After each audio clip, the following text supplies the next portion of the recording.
The 1907 family portrait was restored. Many years later, historians uncovered a painful truth. Dr. Sarah Chen worked in the small, crowded basement archives of the Ellis Island Immigration Museum, surrounded by metal cabinets filled with millions of immigration records. As a cultural historian focused on early 20th century immigration, she had spent endless hours recording the stories of families who passed through America's most famous entry point. But on a hot August afternoon in 2018, she discovered something that stayed with her for years. The photograph was hidden inside a manila folder marked Detention Cases 1907. It showed a Polish family of 5, a father in his early 30s wearing a tired suit jacket, a mother holding an infant, 2 small children standing between them, and an elderly woman sitting in front. They stood against a bare wall inside one of Ellis Island's detention rooms. At first look, it seemed similar to many other immigration photos, but their faces made her pause. The father's jaw was tight with clear stress. The mother's eyes showed deep fear. The elderly woman's face carried a heavy sense of acceptance. Sarah flipped the photograph over. On the back, written in official handwriting, were names and a case number. Kowalski family, case number 34762. Detained August 14, 1907. Medical hold. Grandmother awaiting board decision. Her chest tightened. A medical hold meant someone had failed the health inspection. In 1907, families were often split apart when one person was declared unfit to enter while others passed. Sarah searched the Ellis Island database for case number 34762. The file held many pages, medical notes, detention logs, witness statements, and board rulings. As she read, the story of the Kowalski family slowly took shape. It was a tragedy hidden in official paperwork for more than 100 years. The family had come from a village near Karo, Poland, selling all they owned to buy cheap tickets on a steamship to New York. They survived 2 weeks in packed lower decks, living on dry bread and hope. They carried letters from relatives in Pennsylvania who promised jobs in the coal mines and a better future. But when they arrived at Ellis Island on August 13, 1907, everything began to fall apart. This photo, taken the next day during detention, captured a moment filled with unbearable doubt. A family caught between having their dreams crushed or being torn apart. Sarah knew she had to find out what happened to them. The photograph seemed to demand answers. Sarah spent the next week deep inside the Kowalski file, carefully rebuilding the timeline of their detention. The medical records revealed a harsh reality of what immigrants faced at Ellis Island in 1907. The family had stepped off the SS Batavia on August 13th, worn out from the long journey across the ocean. They were pushed along with hundreds of other third-class passengers into the registry room, the Great Hall. The noise was intense, children crying, officers shouting in different languages, footsteps echoing under the high ceiling. The medical report showed the family went through the 6-second physical, a quick check where doctors searched for visible illness or disability. The father, Jan Kowalski, age 34, passed. The mother, Maria, age 29, passed. The children, Tomas, age 7, and Anna, age 5, passed. The infant, 3 months old and named Stanislas, passed as well. But the grandmother, 62-year-old Katarzyna, did not. The examining doctor, Dr. Howard Fletcher, marked her coat with chalk, a feared sign meaning more testing was needed. His notes read, "Elderly female, difficult breathing, possible heart problem. Refer to medical board." Sarah later found Dr. Fletcher's full report dated August 14th. Katarzyna was examined carefully in the hospital wing. The diagnosis was serious: long-term heart disease with fluid in her lungs. In official terms, she was labeled likely to become a public charge, someone who would need care the family could not pay for. Immigration law in 1907 was strict. Immigrants with these conditions could be refused entry and sent back. The medical board's decision was harsh. Grandmother inadmissible. Recommend deportation on next available ship. But the situation grew complicated. Jan Kowalski refused to abandon his mother. According to detention notes, when told the ruling, Jan broke down, explaining through a translator that his mother had raised him alone. that she had sold her home to help pay for their journey, that leaving her behind would be unthinkable. He repeated, "We are one family. We stay together or we all go back." The translator noted the wife was crying. The children did not understand what was happening. The family was placed in detention to wait for a board hearing. This was the moment captured in the photograph. Sarah finally understood their faces. They were not only exhausted, they were terrified of a decision that could destroy their lives. The Kowalskis chose to fight. Their struggle would last 3 weeks in Ellis Island's painful waiting period. The family remained detained from August 14th to September 4th, 1907, 21 days filled with fear and uncertainty. The detention records gave small details of their daily life during those weeks. Ellis Island's detention areas in 1907 were crowded and bleak. Families were separated by gender, except during limited visiting hours. John stayed in a dormitory with other detained men. Maria, the children, and Katarzyna were kept in the women's section. They were allowed to see each other for 2 hours each afternoon in a shared room under the watch of officers. A daily log kept by the matron mentioned Maria often. Mrs. Kowalski remains distressed, infant crying often, older children asking when they can leave. Grandmother's condition appears to be declining. The family rose at 6 every morning. Breakfast came at 7, usually bread, coffee, and sometimes porridge. The food tasted strange and plain. Little Anna refused to eat during the first week, crying for her grandmother's cooking. The children had nothing to do, no toys, no Polish books, no room to play. Tomas, the 7-year-old, became protective of his sister, holding her hand through the long, empty hours. Jan spent his days searching for help. He wrote letters to relatives in Pennsylvania, begging them to send proof of financial support that might persuade the board that his mother would not become a public charge. He spoke with other Polish detainees who had won their appeals. A Polish immigrant aid worker, Father Wojciech, a Catholic priest who volunteered at Ellis Island, appeared several times in the file as a supporter of the family. He helped Jan understand the legal options available in the detention library. Meanwhile, Katarzyna's health continued to worsen. The medical log showed 3 more exams during detention, each confirming the first diagnosis.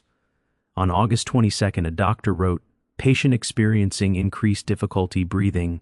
Recommend continued inadmissibility status."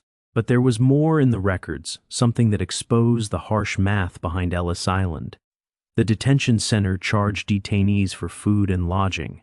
Each passing day cost money they did not have. By the end of the first week, the family owed $14.50, nearly half what Jan had brought with him. This financial strain was intentional. Immigration officials understood that long detention would pressure families to either accept deportation or agree to leave behind the family member who was ruled inadmissible. Still, the Kowalskis held on, waiting for their Board of Inquiry hearing, watching their savings disappear day by day, hoping somehow they could stay together and enter America as a single family. The official Board of Inquiry hearing for the Kowalski family was held on August 28, 1907. Sarah located the full transcript, and reading it felt like stepping back into that tense moment. The board was made up of 3 immigration inspectors, Chairman William Prescott, Inspector James Morton, and Inspector Samuel Green. A Polish translator, Mr. Nowak, was also present. The Kowalski family, except for the children who were kept with a matron, sat facing the 3 inspectors.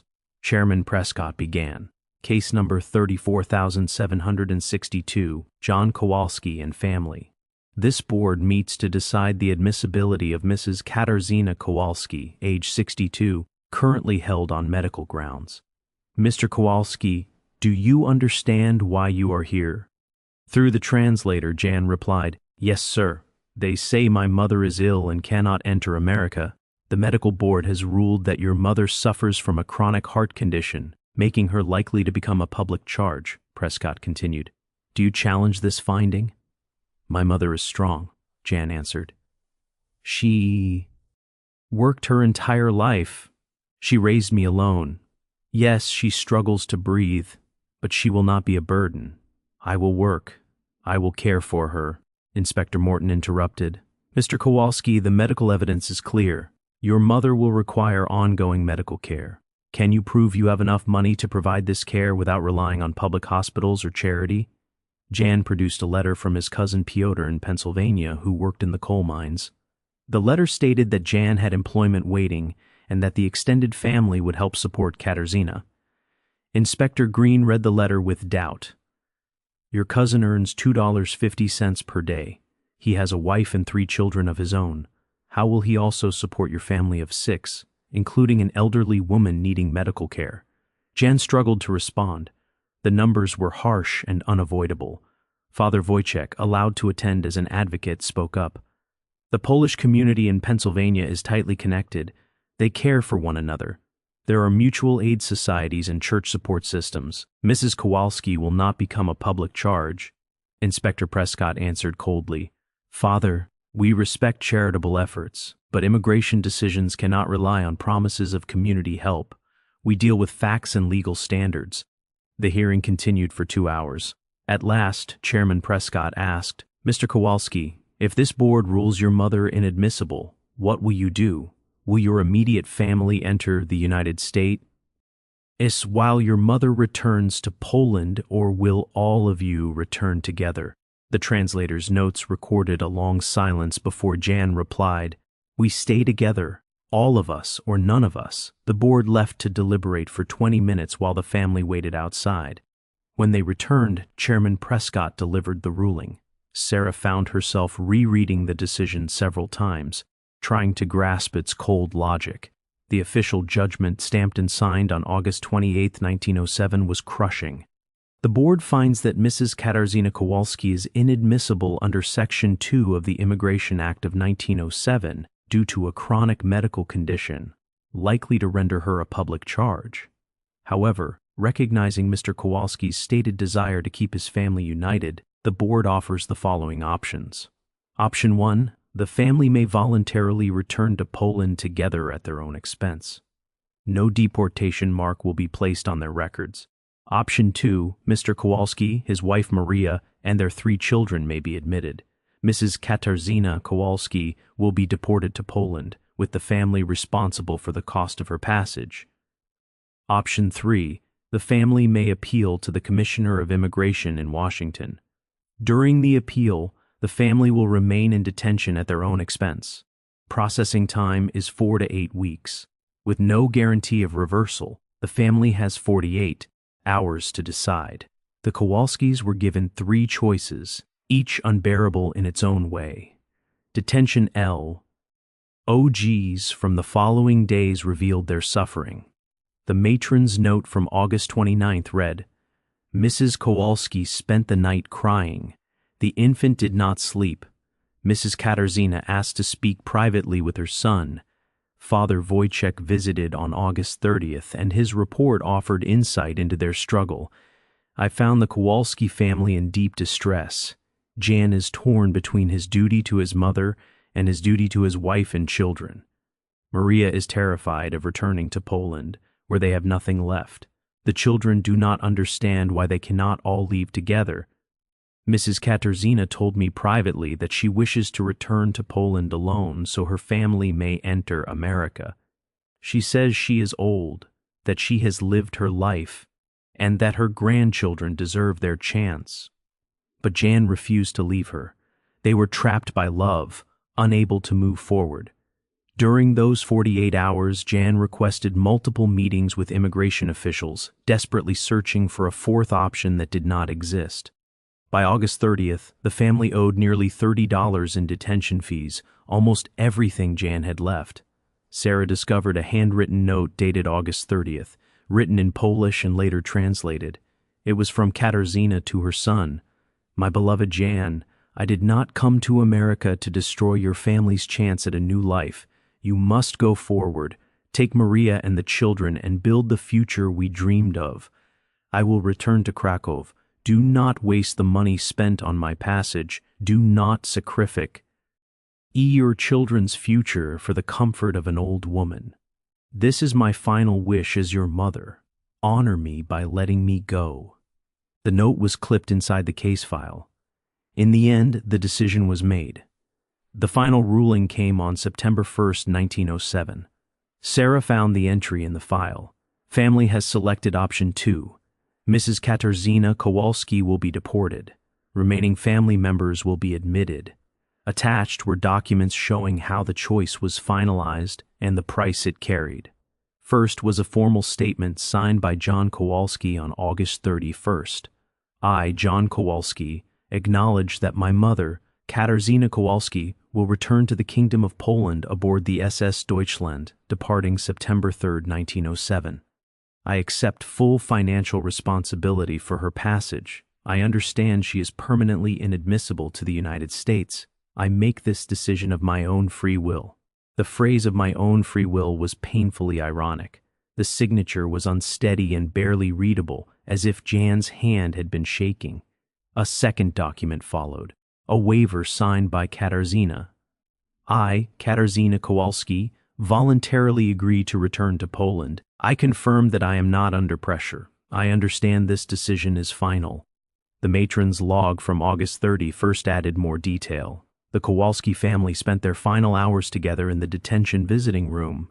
Mrs. Katarzyna held her grandchildren, singing Polish songs to them. The infant Stanisław slept in her arms for the last time. The older children, Tomas and Anna, did not fully understand they were saying goodbye. Mr. Kowalski sat beside his mother, holding her hand and speaking softly. Maria cried without stopping. At 5 p.m., they were separated. The next day, they would be sent toward different futures. Sarah uncovered photographs from September 1st. One showed Jan, Maria, and the 3 children in the registry room holding their admission papers. Jan looked 20 years older than he had in the detention photo taken 18 days earlier. Maria held the baby in one arm while gripping Anna's hand with the other. Tomas stayed close to his father, trying to look brave. There was no photograph of Katarzyna that day, but a medical report documented her condition. Patient prepared for return voyage, supplied 2 weeks of medication for heart condition, prognosis poor for long travel, bed rest recommended during passage, which steerage accommodations would not allow. The doctor's note was a quiet death sentence, hidden in clinical language. Father Wojciech's final report captured what official documents could not. I accompanied Mrs. Katarzyna to the ferry, taking her to the deportation ship.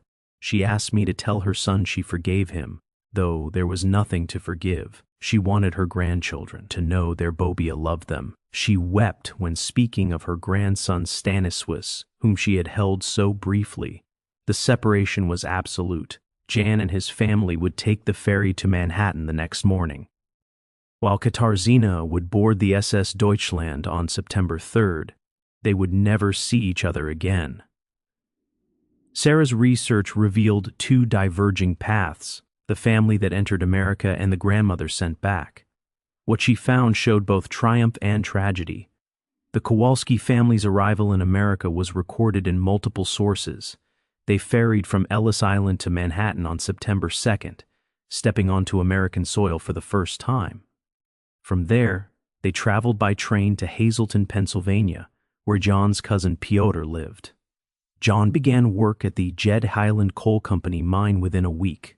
The labor was grueling, 12-hour shifts underground, inhaling coal dust, always at risk, but it paid $2.80 per day, slightly more than promised.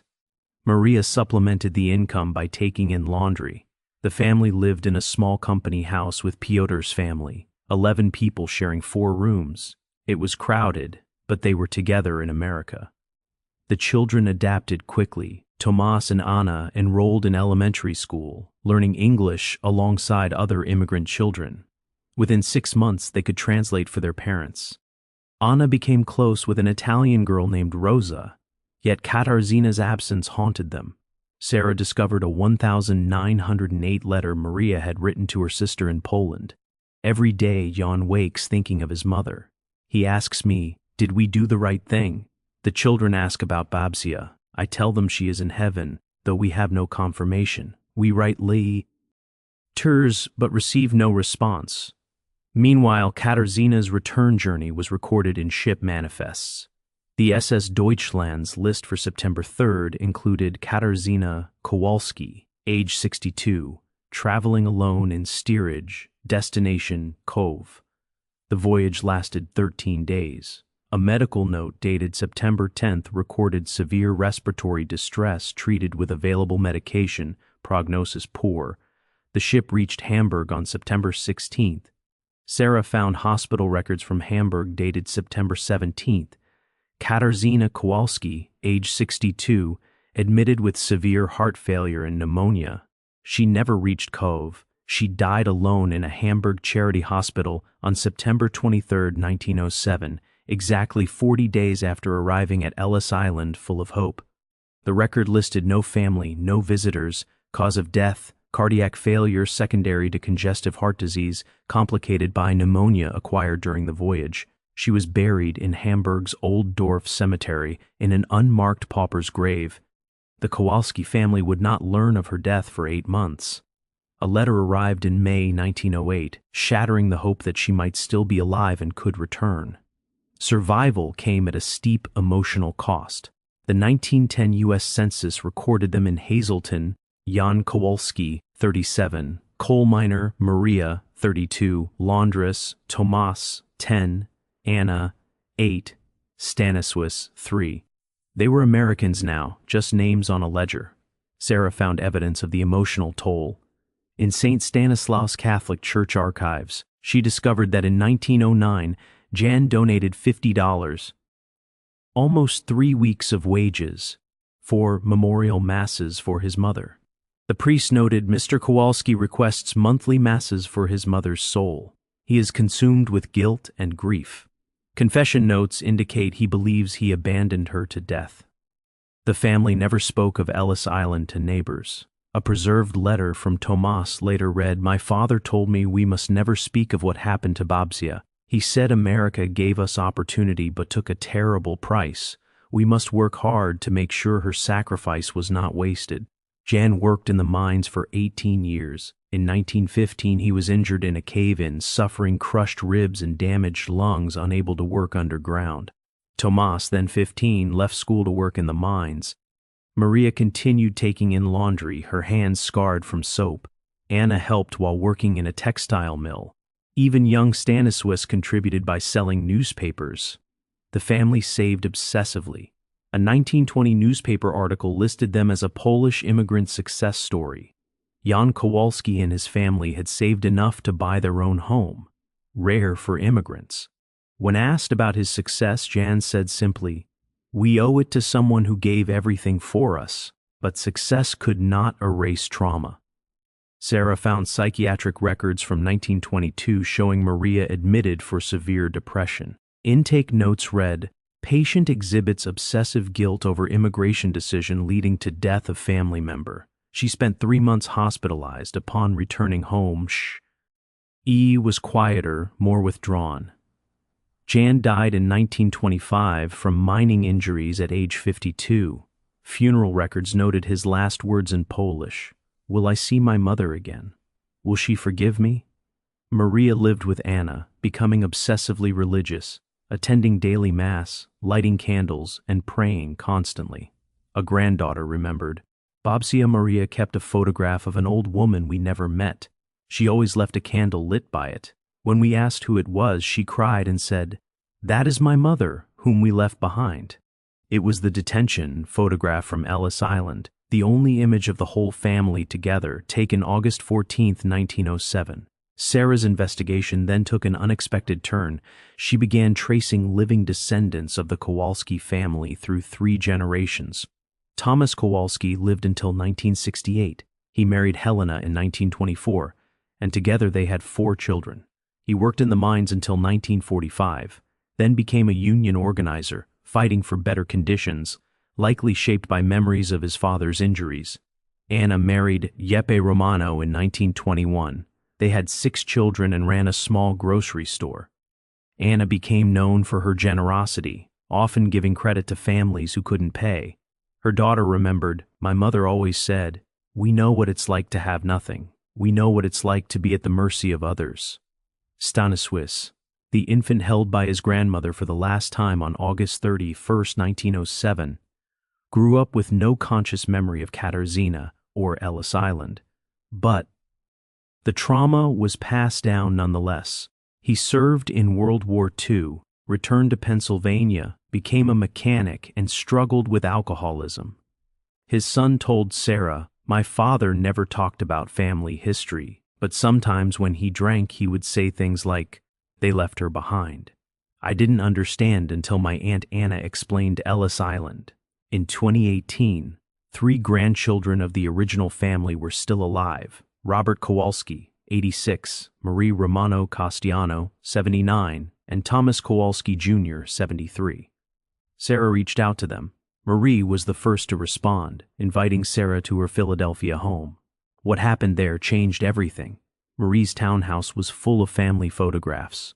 When Sarah showed her the restored Ellis Island detention photograph, Marie broke down. "I've seen this before," she said. "My mother kept it in a box. She never displayed it, but sometimes I would catch her looking at it and crying. She would just say it was the saddest day of her family's life." Marie led Sarah to a spare bedroom filled with family archives, boxes of letters, documents, photographs, and heirlooms.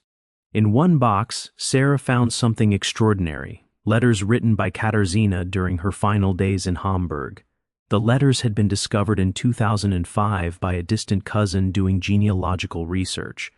Written in Polish, they had been given to a hospital priest with instructions to send them to Hazleton, Pennsylvania.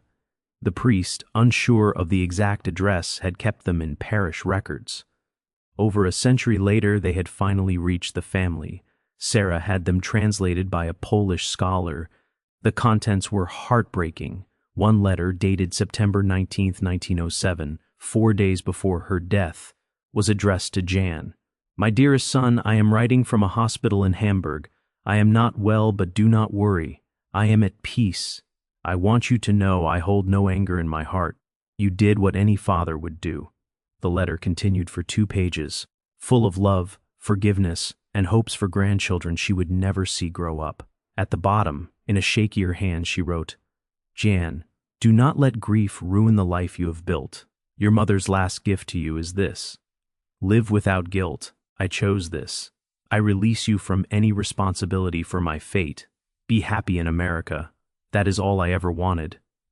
Sarah knew she had to share the story. In 2019, she organized a memorial at the Ellis Island Immigration Museum presenting her research and reuniting the 3 surviving grandchildren with their family history.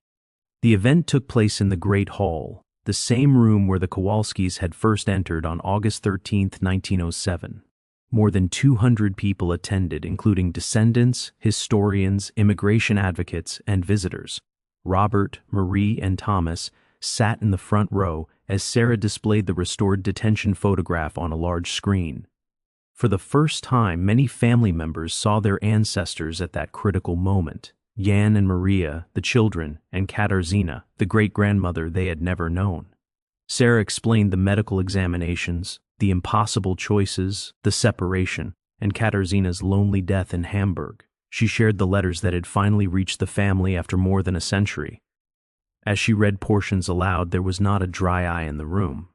"This is not just the story of one family," Sarah told the audience. Between 1892 and 1954, more than 12 million immigrants passed through Ellis Island. About 2%, around 240,000 people, were denied entry. Thousands of families faced exactly the choice the Kowalskis faced. She projected statistics of families separated by medical holds, literacy tests, financial requirements, and quotas. Each number represented a human tragedy. But Sarah also highlighted resilience. Jan and Maria carried their grief but built a life. They raised children who became productive citizens. Those children had children of their own. Standing before the audience were the great-grandchildren and great-great-grandchildren of that 1907 photograph. Katarzyna's sacrifice had not been in vain. Robert Kowalski spoke first, voice trembling. "I never met my great-grandmother, but I grew up hearing about someone we left behind. Now I understand. Katarzyna died so her grandchildren could have a future in America. Because of that sacrifice, I exist. My children exist. My grandchildren exist." Marie added, My mother carried this story her whole life. She named her first daughter Katerina. She lit a candle for her grandmother every year on September 23rd. She never wanted us to forget. Thomas spoke last. I struggle with this story. Part of me is angry at the system that forced this choice, but I'm also grateful they kept their love for Katarzyna alive in family memory. Grateful her letters were found. Grateful we finally know her last words. She forgave my great-grandfather. Maybe that forgiveness can finally bring peace to our family. The Ellis Island Museum created a permanent exhibit featuring the Kowalski family story, displaying the detention photograph alongside Katarzyna's letters, medical records, and photographs of the family over 3 generations. Sarah arranged a memorial marker at Ohldorf Cemetery in Hamburg, where Katarzyna had been buried in an unmarked grave. In September 2020, on the 113th anniversary of her death, Robert, Marie, and Thomas traveled to Hamburg for the dedication ceremony. The marker read, in Polish and English, Katarzyna Kowalski, 1845 to 1907. Born in Poland, died in Hamburg. She sacrificed everything so her family could live in freedom. Though far from those she loved, she is remembered. At the ceremony, Marie placed a family photograph from 1950 at the base, showing all of Katarzyna's descendants who had lived to adulthood: Tomas with his 4 children, Anna with 6, Stanisław with 3, 13 grandchildren and great-grandchildren she had never met but whose existence was her legacy. Marie said in Polish, "We finally brought you home to your family. We want you to see what came from your sacrifice. We want you to know you were not forgotten. Your choice, as painful as it was, gave life to all of us." Sarah reflected on what her investigation had revealed. The photograph from August 14, 1907 had been just one of thousands of detention photographs. For over a century it had sat in a file, a frozen moment of fear and uncertainty, but it held an entire universe of hum. An emotion, sacrifice, courage, and love. The cruel truth she uncovered was not just about one family's tragedy. It was about a system that forced impossible choices, measured human worth in economic terms, and separated families based on arbitrary medical judgments. Yet the photograph also showed extraordinary strength, the enduring power of family love, and the resilience of people who rebuilt their lives while carrying unimaginable grief. As visitors stopped at the Ellis Island Museum to view the photograph, they asked themselves, what would I have done? Could I have made that choice? How did they survive such heartbreak? The detention photograph from August 14, 1907, was no longer just a historical document. It had become a memorial, a reminder, and a warning about the true cost of immigration policies, measured not in statistics but in human hearts.